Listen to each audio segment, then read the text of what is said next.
아멘. 사랑이 많으신 아버지 하나님, 주의 능력과 주의 도우심으로 복된 삶을 살아가도록 인도해 주셨음을 감사합니다.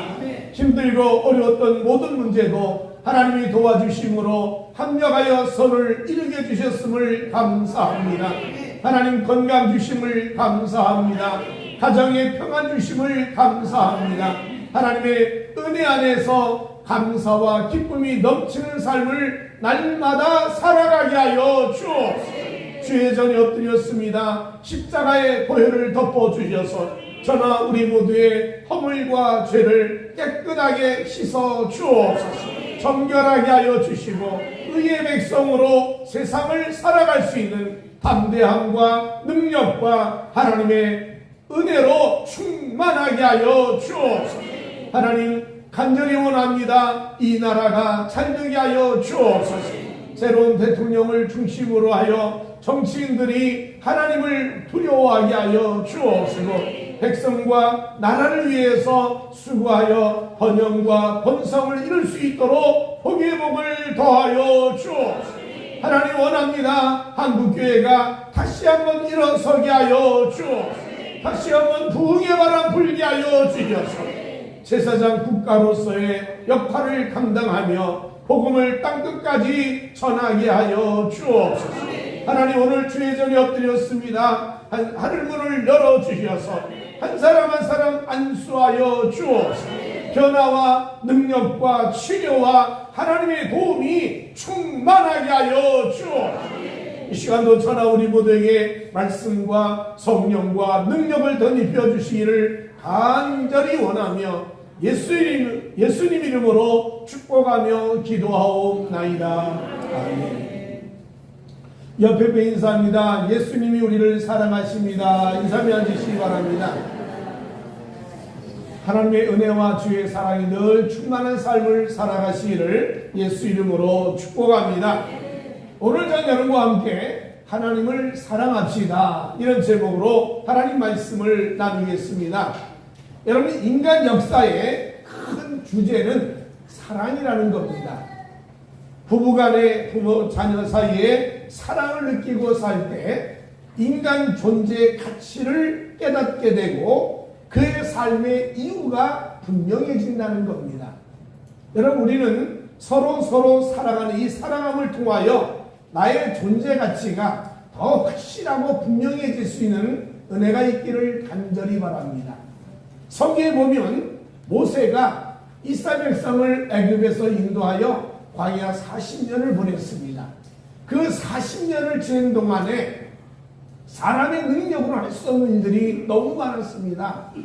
장정만 60만 명이 애굽에 나왔기 때문에 무려 150만 넘는 숫자가 아닐까 생각이 되는데, 그 많은 사람들이 먹을 거, 마실 거, 입을 거, 여러분 그 모든 것을 모세가 할 수 없었어요. 하나님이 만나 내려주시고 반석에 물 쏟게 하심으로 인하여 그 모든 문제를 풀어가게 됐고, 때로는 전쟁의 위기가 있어서 어렵고 전쟁할 만한 군인도 없었음에도 불구하고 기도할 때 하나님이 도와주셔서 전쟁도 이기게 하여 주시고, 그런가 하면 여러 가지 불뱀이나 맹수로 인하여 고통을 겪을 때도 하나님이 해결해 주셨음을 경험하게 되었습니다. 모세가 40년 동안 인도하다가 백성들과 이제 헤어질 시간에 글을 쓰면서 하나님께 하나님 감사합니다 하면서 정말 이 백성에게 꼭 하고 싶은 말이 있습니다. 40년을 살아온 동안에 하나님의 손길을 보면서 정말 이 백성에 꼭 한마디 하라 그런다면 제가 이 말을 하고 싶습니다 하면서 한마디 말씀을 했는데, 그것이 신명기 6장 5절에 말하기를 너는 마음을 다하고 뜻을 다하고 힘을 다하여 네 하나님 여호와를 사랑하라, 이 말씀이라는 거죠. 120년을 살면서, 그것도 80세에서 120세까지의 광야 40년을 살면서 경험했던 수많은 하나님의 체험과 역사를 보면서 이 백성들에게 마지막으로 한마디 딱 하라 그런다면 여호와를 사랑해라, 이 말밖에 할 말이 없더라는 거죠. 여러분, 다윗도요 그가 하나님의 일꾼 되어서 전쟁도 많이 하고 배신도 많이 당하고 어려움도 많이 당했습니다. 그러나 그 위기 때마다 하나님이 건져주시고 그의 일생을 관여하며 지켜줬던 하나님의 손길을 보면서 하나님, 내가 하나님께 딱 한마디만 하고 싶습니다. 하나님, 정말 하나님께 감사하다는 말을 하면서 한마디 했을 때 그가 이런 말합니다. 시편 18편 1절에 말하기를 나의 힘이신 여호와여 내가 주를 사랑하나이다. 하나님을 사랑한다는 걸, 내가 세상에서 남을 누리며 첫날을 사는 것보다도 하나님 문지기로 살면서 하나님을 사랑하며 사는 삶이 나는 너무나도 행복합니다 하면서 하나님을 사랑한다고 고백했어요. 오늘 여러분이 신앙생활하는 동안에 다윗같이 또는 모세처럼 하나님을 사랑한다는 이 고백이 날마다 흘러 넘치시기를 예수 이름으로 축복합니다. 신앙인은요, 하나님을 사랑함으로 인하여 존재의 가치가 있고 신앙의 가치를 깨닫게 된다는 거예요. 그러면 하나님을 사랑해라, 아무 이유도 없이 지금 저는 바쁜 시대에 그것도 할 일이 많고 정말 복잡한 이 사회를 살면서 하나님을 사랑해라, 여호와를 사랑하라, 예수를 사랑하라, 그것이 과연 먹히겠냐는 거지요. 사람들 마음속에 흡수가 되겠어요? 근데 우리가 성경을 보면 하나님이 하나님을 사랑하라고 한 이유가 있더라는 거예요. 그 이유가 하나님 편에서보다는 저나 여러분 인간 편에 훨씬 더 많은 유익이 되기 때문에 하나님을 사랑하라고 말씀하지 않았을까 생각이 듭니다. 하나님을 사랑하는 저도 여러분 모두가 되시기를 간절히 바라면서, 그러면 하나님을 사랑하면 어떤 일이 일어날까? 제일 먼저 첫 번째는요, 하나님을 사랑하면 물질의 축복을 받게 된다는 겁니다. 하나님은요, 인간의 삶을 너무 잘 알고 계세요. 뭐 생각이나 이념이나 사상, 또 인간의 삶에 가지고 있는 여러 가지 환경 중에 제일 급선무가 뭐냐? 물질이라는 거예요. 그래서 애굽에서 나올 때도 하나님이 제일 먼저 한 일이 먹을 거, 입을 거, 마실 거부터 책임져 주셨던 하나님을 성경이 설명하고 있는데, 내가 하나님을 사랑하면 하나님이 제일 먼저 주는 것이 뭐냐? 물질의 축복을 주신다는 거예요. 여러분, 신앙생활하면서 물질의 복을 받으시기를 주 이름으로 축원합니다. 오늘 성경 잠언 8장 21절에 말하기를 나를 사랑하는 자가 재물을 얻어서 그 곳간에 채우게 하려 합니다. 하나님을 사랑하는 사람에게는 곳간에 재물을 채우듯이 오곡백발을 채우는 복을 내려주시겠다는 겁니다. 하나님이 도대체 누구십니까? 성경 말씀하기를 부귀가 내게 있고 장구한 재물과 고기도 그라다. 모든 물질의 주권자가 하나님이십니다. 인간을 축복할 수 있는 절대 주권자가 하나님이시라는 거예요. 그러므로 내 능력이 부족하고 내 재능이 부족하더라도 하나님이 축복해 주시면 문을 열어 장대하게 이루어진다는 거지요.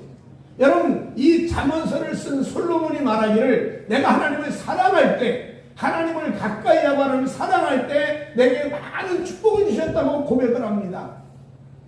성경 열왕기상 3장 3절에 말하기를 솔로몬이 여호와를 사랑하고 하나님을 막 사랑했다는 거예요. 너무너무 사랑했다. 그래서 그의 아버지 다윗의 법도를 행하였으나 산당에서 제사를 분양하였더라. 아직 성전이 안 지어져서 산당에 있었어요. 그런데 하나님을 사랑하기 때문에 자기가 할 수 있는 최선을 다해서 왕이 제사로 기브도로 올라가 거기서 1000번제를 드렸다는 거예요. 자기가 하나님 사랑함의 증거가 제사였다는 거죠. 오늘 여러분 하나님 사랑하기 때문에 오늘 교회에 오신 줄로 믿습니다. 1000번제 같이 예배가 하나님을 사랑함의 증표라는 거죠.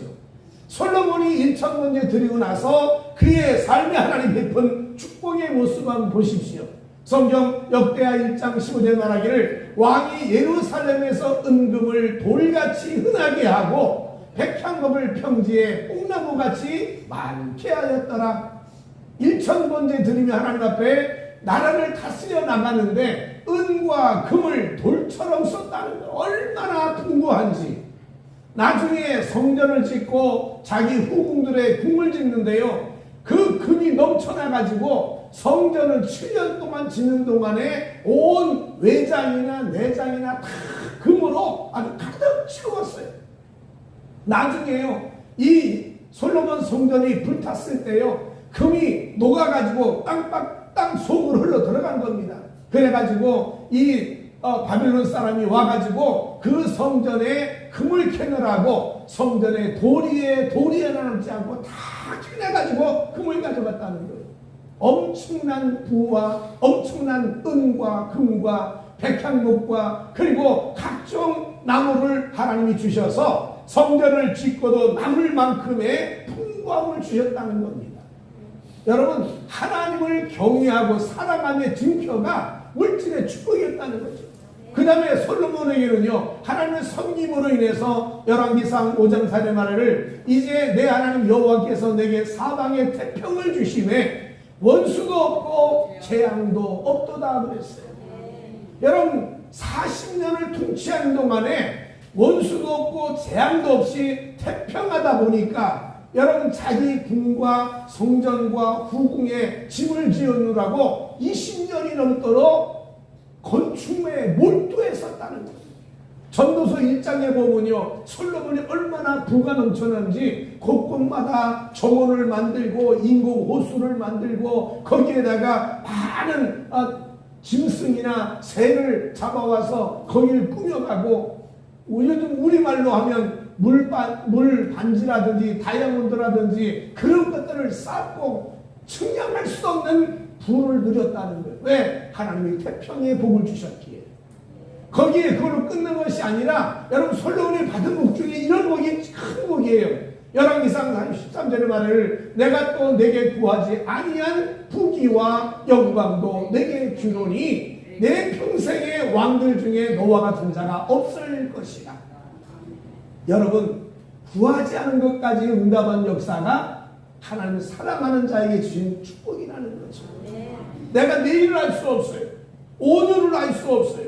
10년을 알 수 없어요. 우리는요, 그냥 눈앞에 있는 것만 가지고 사는 인생인데 내가 무엇을 기도해야 될지, 내가 어떻게 하나님께 간구해야 될지 모르는 그 내용까지도 다 응답하심이 누구냐? 하나님이시더라는 거죠. 여호와를 사랑하고 예수님을 사랑하는 자에게 주신 축복이 하나님 환경에 문을 열어주시고 모든 일을 넉넉하게 부욕케 하는 축복이 있다는 거죠. 열왕기하 4장에 보면 남편이 죽은 여인이 두 아들과 함께 살다가 빚을 많이 져서 결국 두 아들을 종으로 뺏기게 되는 위기에 처했습니다. 이 여자가 엘리사를 찾아와서 말하기를, 선생님, 이제 두 아들이 종으로 팔려가게 됐습니다. 내 궁핍함을 좀 도와주십시오. 내 남편 아시잖아요. 그랬더니 엘리사가 말하기를, 동네방네 그릇을 빌려라. 그리고 내 집에 있는 마지막 기름병 하나의 기름을 그 그릇에 부으면 하나님이 도와줄 거다. 그래서 동네방네 그릇을 다 빌려가지고 놓고, 그리고는 집안에 있는 마지막 기름병 하나를 들고 그 그릇에 부었더니 붓고 부어도 기름이 떨어지지 않냐고, 결국은 그 기름으로 인해 빚을 갚고 가정에 평안함이 이루어졌다는 겁니다. 여러분, 그 남편이 누군지 아십니까? 성경에 그 남편의 설명이 없어요. 근데 유대학자들이 말하기를 그 부인의 남편은 누구냐면 오베다라는 사람인데, 이 오베다라는 사람이 아합 왕 때 바알 신앙을 강조하다 보니까 여호와를 믿는 사람에게 많은 핍박을 주었다는 거죠. 그래서 많은 선자가 순교를 당하고 일을 그만두고 낙향을 하고 아주 고생을 많이 했어요.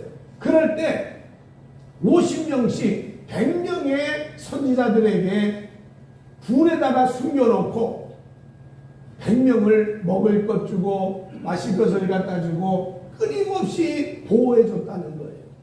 그래서 이 오베다라는 사람이 그렇게 하다가 막 빚도 졌는지 모르지만 고생을 많이 하고 세상을 떠났어요.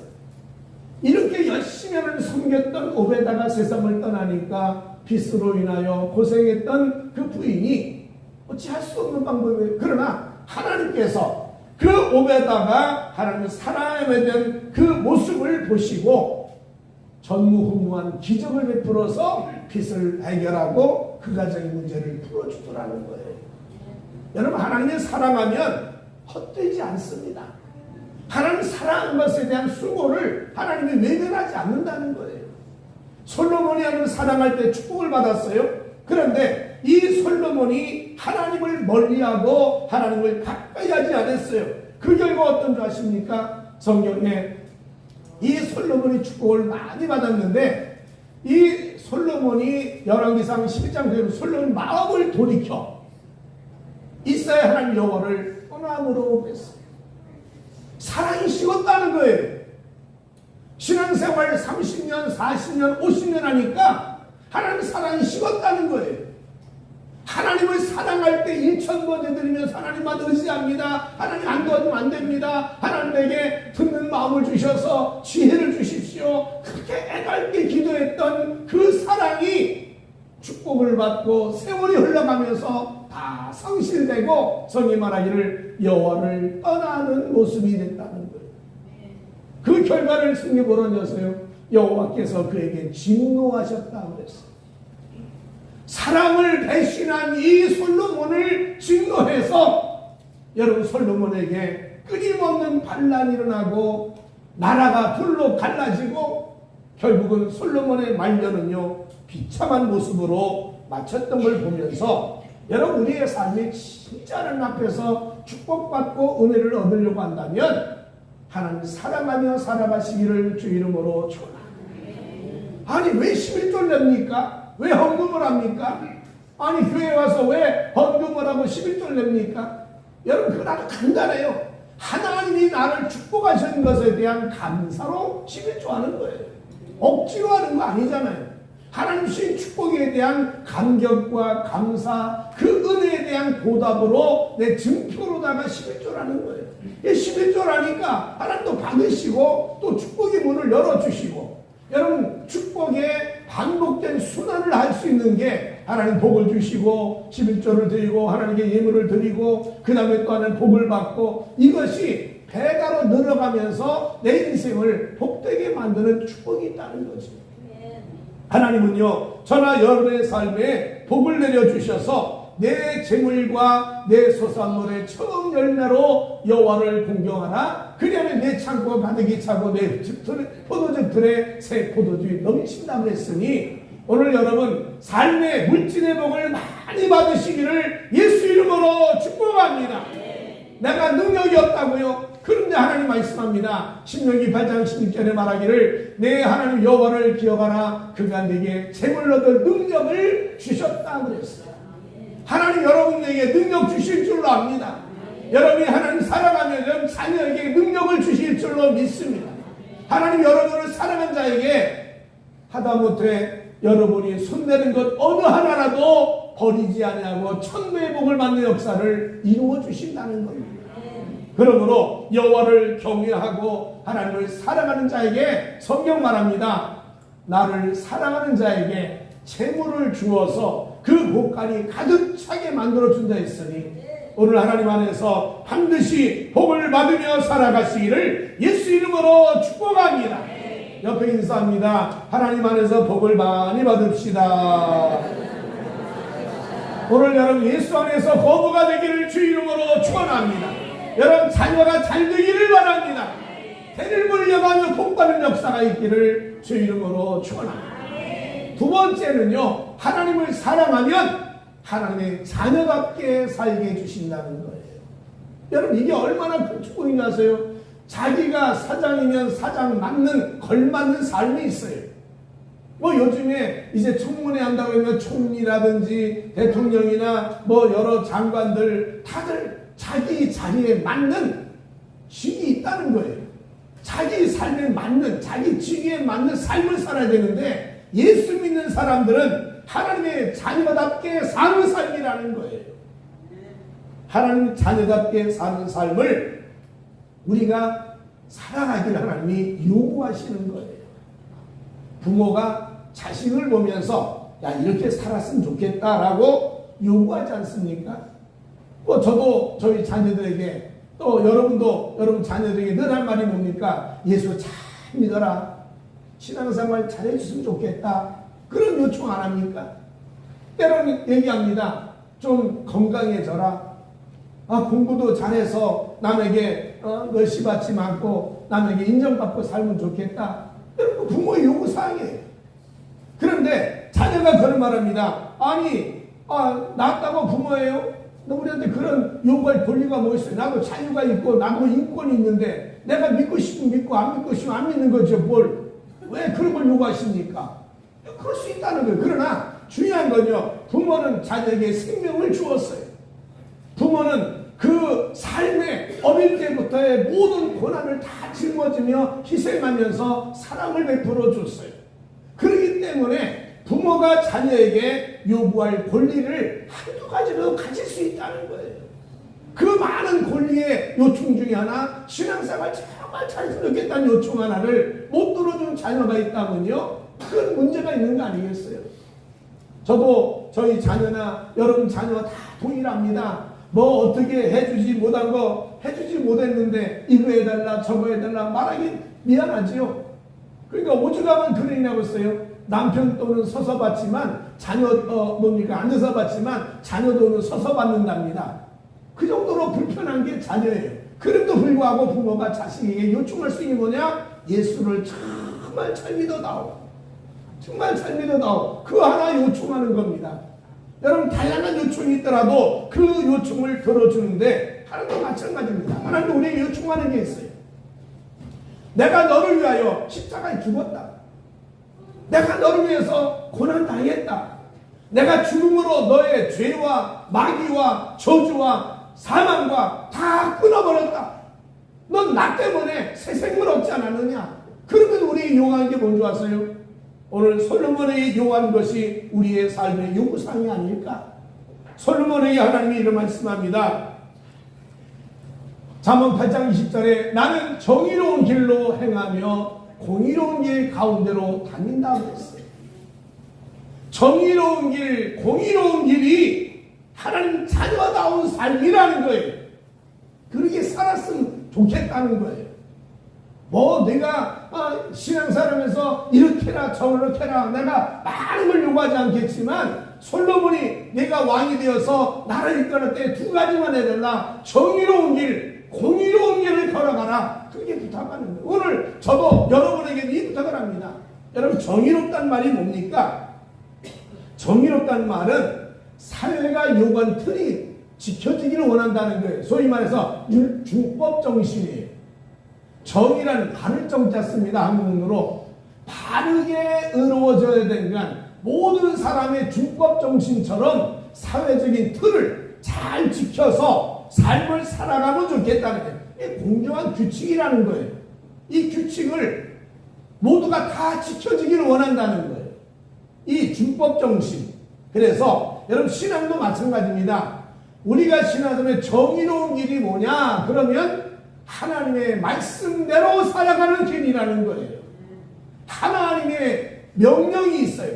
하나님의 법칙이 있어요. 하나님이 지시하는 규율이 있다는 거예요. 이 준법 정신을 가지고 살아가는 것이 바로 정의로운 삶이 될 수 있다는 거예요. 여러분, 저도 여러분 하나님 말씀을 지키며 살아가기를 주 이름으로 축원합니다. 왜? 하나님 말씀이 내 발의 등이요 내 길의 빛이라는 거예요. 내 인생을 확히 밝혀주는 것이 말씀이라는 거예요. 하나님의 법이라는 거예요. 하나님의 뜻이라는 거예요. 하나님이 명령한 내용이라는 거예요. 이걸 지키는 것이 정의로운 삶을 살아가는 거예요. 그 공의는 뭐냐? 공의는요, 모든 법적 판결이나 정책이 결정할 때 공정성을 가진다는 뜻이거든요. 쉽게 말하면 모두를 차별 없이 똑같이 대해달라는 거예요. 기회가 공정하게 이루어져야 된다는 거예요. 모든 사람들에게 이 삶을 살아가면서 똑같다라는 생각을 가져야 된다는 거예요. 남자나 여자나 나이 먹거나 적거나 똑같이 인권을 가지고 있는 똑같은 사람이다. 어떤 그런 그 삶에 차별이 없는 삶을 뭐냐? 공의로운 삶이라고 한다는 거예요. 여러분, 우리의 삶이 하나님 앞에서 저도 여러분 모두가 다 차별 없는 하나님의 백성임을 잊지 마시기 바랍니다. 목사라고 하는 무조건 구원해 주시고, 장로님은 무조건 구원하고, 집사니까 한번 저울 재보자, 뭐 이런 게 아니라는 거예요. 목사나 장로님이나 권사님이나 집사님이나 성도나 똑같이 하나님이 저울에다 놓고 우리를 바라보신다는 거예요. 직분 때문에 능력을 주는 건 있어도 하나님 앞에 똑같은 존재로 차별이 없이 대하는 분이 하나님이시라는 거예요. 그러니까 여러분, 내가 직분이 뭐라고 하니까 당연히 나는 구원받지, 착각입니다. 똑같은 기준을 가지고 우리를 목사든 장로든 권사님이든 다 대하고 있다는 거예요. 그러니까 여러분, 하나님 앞에 저나 여러분이 똑같은 존재이기 때문에 저도 하나님 잘 살아가며 살아야 되고요, 여러분 하나님 잘 살아가며 살아야 마지막 구원의 반열에 다 동참할 수 있다는 거예요. 뭐 직분 때문에 뭐 일을 해야 되니까 은사도 줄 때가 있고 하나님이 특별한 건강도 주시고 필요한 물질도 주시겠지만 하나님 앞에는 똑같다는 거죠. 그러니까 우리도 사람들을 상대할 때 똑같이 했으면 좋겠다는 거예요. 차별이 없어지면 좋겠어요. 교회에 왔을 때 야고보서가 말합니다. 목걸이 차고 귀걸이 하고 금으로 치장하며 머리다 훅가 씌웠고 폼잡고 들어오면 어서오세요 그러고, 조금 좀 허주라 입으면 야 저쪽 가서 앉아. 그런 차별이 있으면 안 된다는 거예요. 사람도 사람 사이에 차별이 있으면 안 된다는 거죠. 이게 하나님 원하시는 공의의 삶이라는 거예요. 그래서 성경이 이런 말씀합니다. 내 이웃을 내 자신같이 사랑하라고 했어요. 여러분 모두를 내 몸처럼 아끼고 귀하게 여기고 차별 없이 대해주는 것이 축복이라는 겁니다. 여러분, 이게 뭐냐? 공의로운 삶이에요. 우리는 하나님이 솔로몬에게 요구한 것처럼 정의롭고 공의로운 길을 걸어가는 것이 신앙인다운 삶이라는 거예요. 그게 하나님 자녀다운 삶이라는 거예요. 여러분 다윗이요, 참 하나님께 잘못한 일이 얼마나 많습니까? 그런데 이 다윗을 보면서 하나님 내 마음에 꼭 맞는 사람이라는 거예요. 사람도 많이 죽였죠. 오죽하면 하나님이 너 피를 많이 흘리니까 성전 못 져 하고 성전 못 짓다고 피를 많이 흘린 사람이라고 아예 노골적으로 말한 사람이 다윗 아닙니까 여러분? 시련이 얼마나 많았나요? 고생이 얼마나 많았어요. 그런데 하나님이 이 다윗을 보고 이런 말합니다. 다윗을 왕으로 세우시오리세 내가 이새의 아들 다윗을 만나니 내 마음에 맞는 사람이라 내 뜻을 다 이루리라. 하나님이 너무 마음에 들어가지고요, 하나님 마음속에 품고 있는 계획을 다윗 통해서 다 이루겠다는 거예요. 이게 사도행전 13장. 그러니까 벌써 몇백 년이 지난 다음에 하나님의 음성을 고백하는데 하나님이 다윗을 너무너무 만족해 하시면서, 그런 허물도 있고 죄도 많이 졌던 이 다윗이었지만 다윗의 인생에 하나님 것을 다 이루겠다는 겁니다. 왜 그랬을까 하는 얘기예요. 왜 그렇게 인정하는 겁니까 다윗을? 우리의 지도자 중에 롤 모델이 다윗이라는 이유가 뭡니까? 성경은 딱 한마디 합니다. 역대상 18장 14절에 다윗이 온 이스라엘을 다스려 모든 백성에게 정의와 공의를 행했다 그랬어요. 그가 공평했고, 그도 법치주의에 준법 정신이 있었고, 그가 가나든 부하든 다 공평하게 대하고, 그 공평함을, 공의를 잊어버렸을 때 여러분 하나님은 다윗을 징계하여 고난과 고통의 삶을 살았습니다. 우리도 다시 한번 신앙생활하면서 하나님 앞에 하나님 자녀다운 삶을 걸어가시기를 주 이름으로 축원합니다. 정의롭게 살아갈 수 있기를 바랍니다. 공의롭게 살아가시기를 바랍니다. 하나님 앞에 섰을 때 잘했다 칭찬받으며 저나 여러분 모두가 다 멸관을 쓰는 은혜가 임하시기를 예수 이름으로 축복합니다. 옆에 인사합니다. 하나님의 자녀답게 삽시다. 하나님의 자녀답게 우리 모두가 사시기를 주 이름으로 축원합니다. 세 번째로요, 하나님을 끝까지 사랑하는 사람은 하나님과 함께 살게 하신다는 거예요. 하나님이 떠나지 않는다는 거예요. 요즘에 대선이 주어지기 전부터 계속 되어진 게 이 무당에 대한 얘기입니다. 무속인들 얘기를 계속했어요.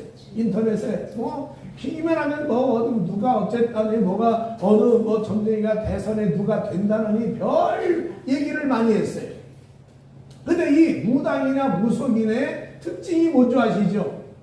신 내린 사람. 맞아요? 신 내린 사람. 어느 지역에 가보면 그럽니다.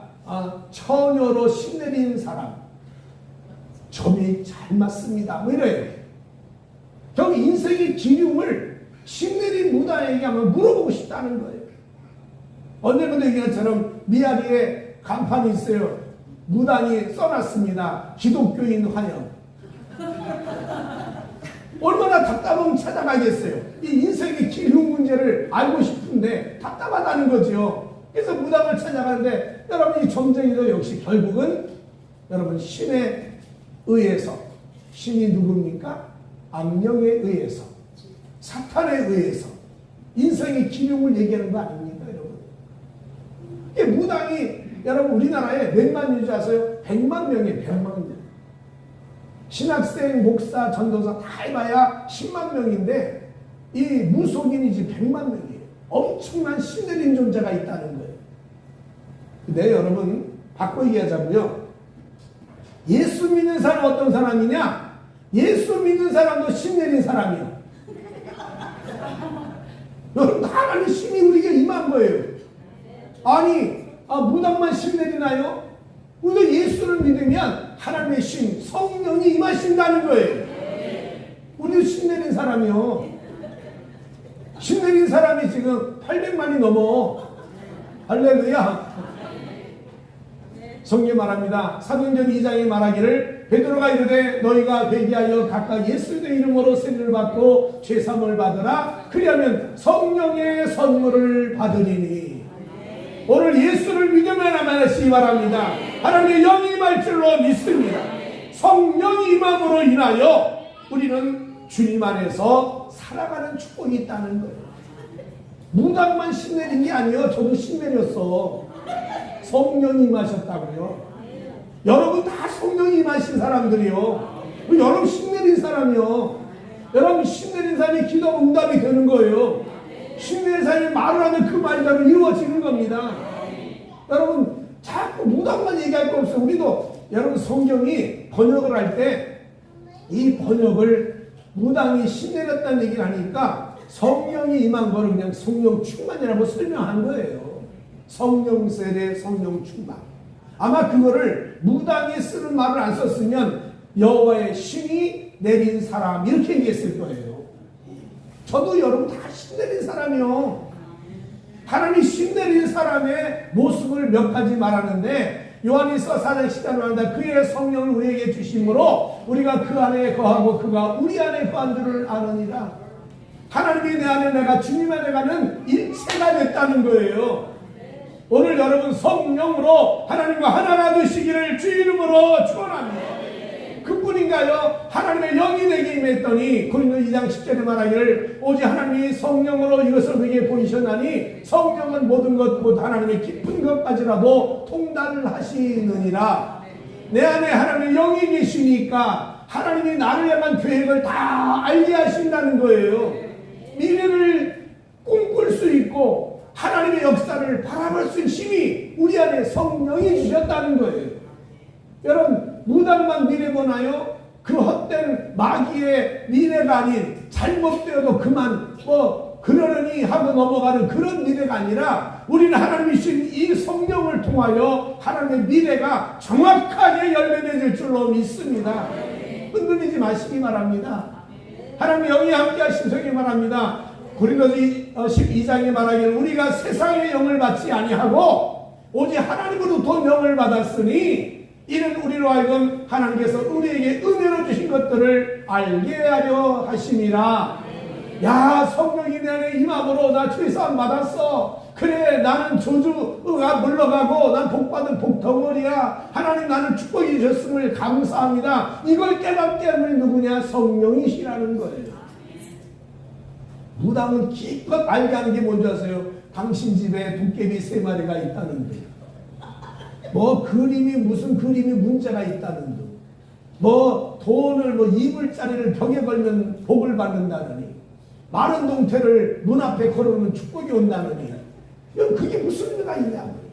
성령께서 우리 안에 주신 은혜를 깨닫게 하여서, 나는 정말 믿음의 백성으로, 하나님이 거룩한 백성으로 축복을 주셔서 나는 힘있고, 나는 건강하고, 나는 복을 받은 사람이야, 나 죄 용서받은 의인이야, 나는 죽으면 천국가, 내 새가 예비되어 있어, 하나님 내 길을 인도하셔, 하나님 나를 축복하여, 그 은혜를 깨달을 때마다 여러분 얼마나 감사한지 순간순간 눈물이 나요. 그 은혜가 너무 감사해서. 여러분, 이 은혜가 여러분에게 성령을 통하여 임하시기를 주 이름으로 축원합니다. 또 성령이 함께 계시니 나를 믿는 자는 내가 하는 일을 그도 할 것이요 또한 그보다 큰 일도 하리니 이는 내가 아버지께로 가리라 했습니다. 예수님이 3년 반 동안 행하신 일, 오늘 성령이 나와 함께 이루실 줄로 믿습니다. 예수 병을 고쳤어요. 우리도 신내린 우리 교인들이 기도하면 병이 나을 줄로 믿습니다. 여러분, 예수님이 저주를 철폐했나요? 신내렸던 성령이 임한 저나 여러분도요, 오늘 가정의 저주가 물러갈 줄로 믿습니다.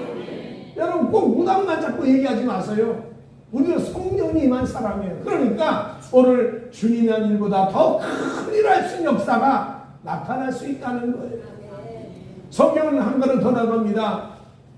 이것을 너희에게 이름은 너희로 내 안에 평안을 누리게 하려 함이라. 세상에서 환난을 당하나 담대하라. 내가 세상을 이겨노라 하시니라. 여러분, 어려움이 없고 환난이 없고 핍박이 와도 담대하십시오. 예수의 승리가 우리의 승리가 될 줄로 믿습니다. 우린 반드시 이긴다는 거예요. 두려워하지 말라는 거예요. 하나님이 우리의 한 사람 한 사람 하나님의 영으로 예수를 사랑하는 사람에게 성령이 임하여 평생 우리와 함께 동행하며 인도하며 주관하시는 삶을 살아가게 된다는 거예요. 내가 너무 세속적인 표현 썼나요? 성령의 신내린 사람이요. 우리 모두 그렇게 아셔야 돼요. 옆산 쳐다보시면서 신내린 사람이군요 한마디 하세요.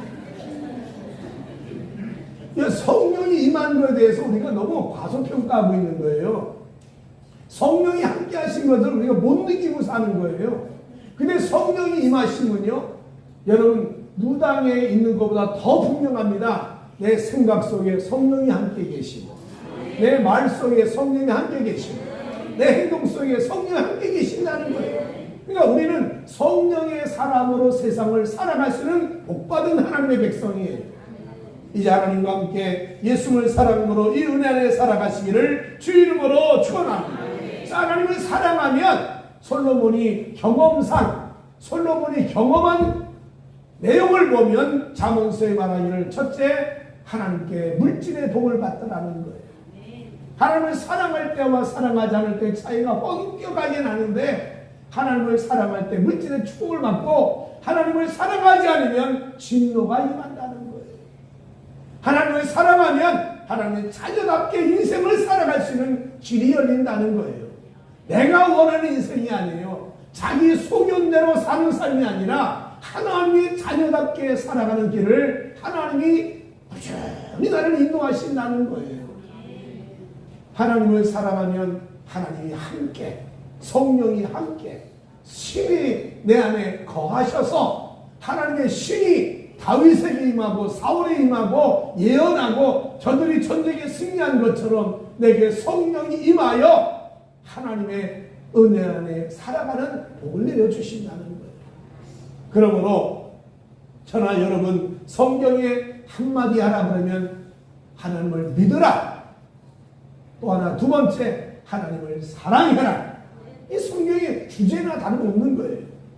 여러분, 이제부터 하나님을 사랑하여 하나님과 함께 복된 인생을 살아가시기를 예수 이름으로 축복합니다. 기도하겠습니다. 하나님, 우리가 하루하루 살면서 사랑이 삶의 가치를 부여하듯이 하나님을 사랑하면서 신앙인의 가치가 올라가게 하여 주옵소서. 하나님이 사랑하는 백성들에게 주신 물질의 복과 그리고 건강의 복과 하나님의 자녀답게 사는 삶과 하나님을 사랑함으로 주어지는 성령의 역사가 가정마다 생활마다 충만하게 하여 주옵소서. 주여 우리를 도와 주옵소서. 우리 모두가 바쁘고 힘들고